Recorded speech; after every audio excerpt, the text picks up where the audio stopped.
झीलों की नगरी उदयपुर में 6 नवंबर 2025 को पीला बुलडोज़र नगर उदयपुर नगर विकास प्राधिकरण का कहर कुछ इस प्रकार टूटा कि 72 मकानों को जमींदोज़ कर दिया। जब लोग बसते हैं तब पता नहीं प्रशासन कहाँ चला जाता है, जहाँ सरकारें कहती है कि हम लोगों को सस्ता सुंदर प्लॉट मकान देंगे। इनका गुनाह बस इतना है कि ये जहाँ ज़मीन मिली वहाँ इन्होंने मकान बना दिया। इन्हें क्या पता कि हमारा मकान टूट जाएगा, जर्जर हो जाएगा।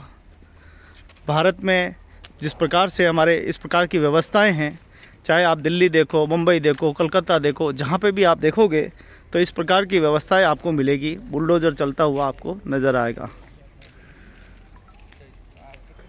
न जाने शासन और प्रशासन व्यवस्थाएं ऐसी कर दी है, व्यवस्थाएं ऐसी प्रकार बना दी गई है कि ये टूटे हुए आशा ने सरकार की प्रणाली पर कई साले सवाल खड़े कर देते हैं। ये मकान नहीं टूटे हैं, ये लोगों के घर नहीं टूटे हैं, ये दिल टूटे हैं लोगों के। उनके ज़िंदगी भर का मेहनत का पैसा जो है वो सारा चला गया। न जाने किसने कैसे कमाया, किसने दिहाड़ी मजदूरी करके कमाया या किसी ने दूसरों के घरों में काम करके कमाया, क्योंकि अधिकतम गरीब परिवार ही ऐसे मकान बनाते हैं जिनके आशा ने सरकार ने पल भर में जमींदोज़ कर दिए। अगर शासन और प्रशासन व्यवस्थाएं कुछ ऐसी करे जिनसे लोगों के मकान न टूटे, लोगों के आशा ने न उजड़े, ऐसी प्रणाली बनानी होगी जिससे लोगों को लाभ मिले, लोगों को सस्ता सुंदर और मकान मिल जाए। सरकार की प्रणाली ऐसी है कि उदयपुर विकास प्राधिकरण या अन्य जगह प्लॉट खुलते हैं या मकान सरकार नीलाम करती है तो इन लोगों की वहाँ तक पहुँच नहीं होती। ये लोग अपना आवेदन कैसे करें, कहाँ डीडी जमा करें, कहाँ अपना आवेदन करें, कैसे करें, कुछ भी समझ में नहीं आ रहा। आज भी देखा जाए तो 80% या 90% लोगों को पता ही नहीं है कि कैसे मकान सरकार से पाया जा सकता है। इसी चक्कर में लोगों के आशा ने उड़ जाते हैं, उजड़ जाते हैं। कभी कच्ची बस्तियों से उजाड़ दिया जाता है तो कभी अच्छी बस्तियों में रहते हैं जहां उनको सस्ता प्लॉट मिल जाता है, वहां अपने आशा ने बनाने लगते हैं। यही हमारे भारतीय परंपरा है कि एक व्यक्ति की जब मकान बनाता तो उसके पास में एक मकान और बन जाता है। कहाँ चला जाता है शासन और प्रशासन? जब ये लोग ईंटा भाटा लेकर आते हैं तब भी इनको रोक देते तो शायद इनका इतना बड़ा नुकसान नहीं होता। हम सवाल सिर्फ प्रणाली पे उठा रहे, हम ये नहीं कह रहे कि लोग गलत है। लोग गलत हो सकते हैं, लोग क्या करें, मरता क्या नहीं करता। अगर व्यक्ति मर रहा है और उसे किसी ने बताया कि यहाँ इलाज करा लो तो वो बेचारा कराएगा ही करा। उसे क्या पता कि यहाँ इलाज कराने के बाद उसके कैंसर बीमारी लग जाएगी। ये देखिए, आप पूरे इस क्षेत्र को देखिए किस प्रकार से यूआईटी का जो नगर विकास प्रन्यास का जो बुलडोज़र है कहर बन के किस प्रकार से टूटा है कि इनके मकान गेट सबको जमींदोज़ कर दिया। मानो कसम खा के आए हो कि आज हम किसी को नहीं छोड़ेंगे, आज सारा हम जमींदोज़ करके छोड़ेंगे। क्षेत्र में बनी ये टंकी गवाही दे रही है कि इन लोगों के पानी के लिए व्यवस्था की जा रही थी, लेकिन इन्हें तो किसी घाट का नहीं छोड़ा, किसी लायक नहीं छोड़ा। इनका आंदोलन 7 तारीख से लगातार चलता रहा और ये नेताजी के पास, कभी शासन कभी प्रशासन के पास गए, गुहार लगाते रहे, चीखते रहे, चिल्लाते रहे कि साहब हमें न्याय दो। लेकिन इस अंधेर नगरी में किसको न्याय मिलेगा कि आज दिन तक किसी को न्याय।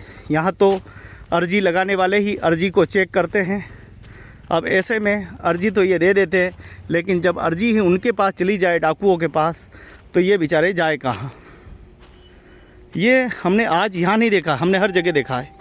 देश के कोने कोने से ये तस्वीरें आ रही है। लोगों को उजाड़ दिया जाता है, कभी अलग अलग जाति के नाम पे, तो कभी प्रवासियों के नाम पर, कभी बिहारी के कर तो कभी बंगाली के कर, कभी गुजराती के कर तो कभी मारवाड़ी के कर। चाहे गुजरात में कार्रवाई होती है, महाराष्ट्र में होती है या अन्य राज्यों में भी इसी प्रकार से। हमने कई बार मुंबई में ऐसे ही उजड़ते हुए डेरे को देखा है। एक ही दिन में कैसे लोग उजाड़ देते हैं और उनको घरों को जमींदोज कर देते हैं। इन लोगों ने भी एक एक पैसा जमा करके बड़ी मुश्किल से आशियाना बनाया। कोई बैठकर उचित निर्णय लिया जा सकता था, इतने बड़े जमींदोज लोगों के मकान कर दिए गए। तो ये एक बड़ा सवाल ज़रूर है, क्योंकि लोगों की मेहनत की कमाई, इन्होंने पूरी ज़िंदगी की कमाई यहाँ पे फूंक दी। किसी ने खेत बेचकर यहाँ पर प्लॉट लिया, किसी ने अपना पूरी ज़िंदगी की कमाई यहाँ पर न्यौछावर कर दी। इस तरह से जो है क्रम चला और सरकार के प्रशासनिक को एक पल भर नहीं लगा बुलडोज़र चलाने में। इतना ही बुलडोज़र चलाने का शौक़ है तो उस समय चलाया होता जब भी हम लोग मकान बना रहे थे। सवाल यही है कि अगर आप अपनी जिम्मेदारी ड्यूटी कुर्सी से उठकर अगर बाहर आते, कुर्सी से उठकर देखते कि यहाँ पर क्या हो रहा है, तो मुझे लगता है कि ये सारी समस्या पैदा ही नहीं होती, इन लोगों के आशा ने ऐसे नहीं टूटते। किस प्रकार की लाचारी, किस प्रकार की मजबूरी ये दर्शा रही है। एक चोर चोरी करता है और उसे पुलिस वाले श्रेय देते तो फिर और चोरियाँ होगी। इसी प्रकार से यहाँ पर एक व्यक्ति ने मकान बनाया, एक को ही रोक दिया जाता तो दूसरा हिम्मत नहीं करता मकान बनाने की। लेकिन उन्होंने क्या पता, एक बनाया तो दूसरा बना, दूसरा बनाया तो तीसरा बना, क्योंकि विकास प्राधिकरण को पता है बनाने दो, तोड़ तो हम देंगे। मतलब इस प्रकार की नीतियाँ क्या कहना चाहती है। ये बड़ा दर्द होता है जब भी ऐसे गरीबों की चीखें, उनकी आवाज़ आज भी हम देख रहे हैं कितना वो दुखी है। घर बार टूटने से आधे लोग सदमे में आ चुके हैं। इससे अच्छा उन लोगों को कहीं और बसा दिया जाता। बसाने का काम सरकारें कम करती है, उजाड़ने का काम हमेशा ज़्यादा करती है। हम यही गुजारिश करेंगे सरकार की प्रणाली से, नेताजी से, जिम्मेदार लोग जितने भी हैं जिनकी जिम्मेदारी कंधों पर है कि हम जिम्मेदार हैं, उन जिम्मेदारों से निवेदन है कि कृपया करके आगे भविष्य में ऐसी तस्वीरें हमें देखने को ना मिले। ऐसा मजबूत कानून बनाइए, ऐसा अच्छा कानून लेके आइए जिससे लोगों को छत मिल सके, उनकी खुद की ज़मीन मिल सके। अभी कैसे मिल सके ये बड़ा सवाल है, क्योंकि आप निकालते हो अखबारों में लोटरे निकालते हो। आप आकलन कीजिए कौन किराया रह रहा है, कौन कैसे रह रहा है, किस गरीब को घर की आवश्यकता है। इस प्रकार के सर्वे करके लोगों को, जो जिनकी हिम्मत नहीं है, जो गरीबी रेखा में है, उन लोगों को कम से कम छत तो मिलनी चाहिए, जिससे कि वह उनको भी अपनी छत मिल सके। आज हमने ये दृश्य देखा कि 72 मकानों को जमींदोज कर दिया गया। हमें भी दुख होता है कि लोगों की मेहनत की गाड़ी कमाई, पहले ही लोग मरे हुए हैं, सारा इंडिया और चिट कंपनियों के चक्कर में मारे हुए हैं, और ऊपर से एक मार ये और पड़ी है।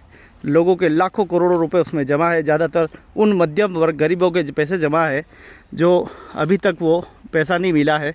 ऊपर से ये चोट ऐसी पड़ी है कि इनकी कमर तोड़ के रख दी है। तो आज पहली बार यहाँ देखा, समझा, कई लोगों ने यहाँ आंदोलन किया। उनको भी पता है सबको कि ये क्या है, एक समय तक आंदोलन करेंगे और फिर यहाँ से चले जाएंगे, और यही हुआ। वो बेचारे थके हाले कहीं न कहीं तो आंदोलन कर रहे हैं, लेकिन अपने अपने तरीके से अलग अलग आंदोलन कर रहे हैं। कई वीडियो सामने आ रहे हैं, कई नेताओं पे आरोप लगाए जा रहे हैं, कई प्रशासन पे आरोप लगाए जा रहे हैं। मुझे लगता है कि जब हम भारत में रहते हैं, भारत के लोग हैं और हम अपने लोग हैं और अपने लोगों पे इस प्रकार से अत्याचार करेंगे तो ये भी ठीक नहीं है। ये थोड़ा सा रवैया बदलना होगा, सरकार के शासन प्रणाली में थोड़ा सा परिवर्तन करना होगा, ताकि आगे भविष्य निकट में ऐसी तस्वीरें हमें देखने को ना मिले। क्योंकि उदयपुर की कई ऐसी कॉलोनियाँ जो आज भी उदयपुर विकास प्राधिकरण और नगर निगम पर बसी हुई है, उन लोगों को उजाड़ने की जगह उन लोगों को अच्छा और सस्ता न्याय कैसे मिल सके, या उनको आवास मिल सके, या उनकी ज़रूरतों को ध्यान रखते हुए अच्छे कदम उठाए जाए। ऐसा करने से ही कहीं न कहीं लोगों का भला होगा। अगर इस प्रकार से आप पूरे देश में लोगों को उजाड़ दोगे तो फिर लोग तो, आप सशक्त और उन्नत भारत की बात कर रहे हो, कहाँ से होगा? जब आदमी ही मर जाएगा तो फिर सशक्त भारत कहाँ रह जाएगा? तो ये एक बड़ा सवाल है।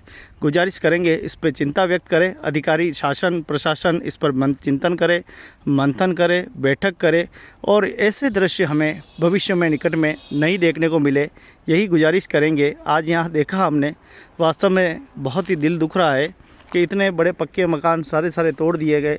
लोगों की लाखों रुपए की आम कमाई जो है वो मारी गई।